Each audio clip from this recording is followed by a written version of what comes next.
नमस्कार मित्रांनो, आपण स्टेशन राजनी म्हणलं आपला तिसरा पॉईंट आहे बघा। पहिले दोन सक्सेस आहेत, त्याच्यानंतरचा हा तिसरा घरगुती पॉईंट आहे बघा।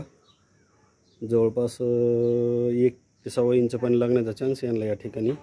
पहिलं पाणी 100 ते 125 फुटाच्या दरम्यान आणि दुसरं 250 फुटाच्या दरम्यान, दोन्ही मिळून 1 ते 1.25 इंच पाणी लागेल। 1-2 दिवसात गाडी येणार त्यांची। 1-2 दिवसात लावताना गाडी आल्याच्या नंतरचा व्हिडिओ द्या आम्हाला, ठीक आहे। नाव सांगा तुमचं? रघुनाथ भगवान भारसकर, राहणार स्टेशन राजनी, तालुका घनसंगी, जिल्हा जालना।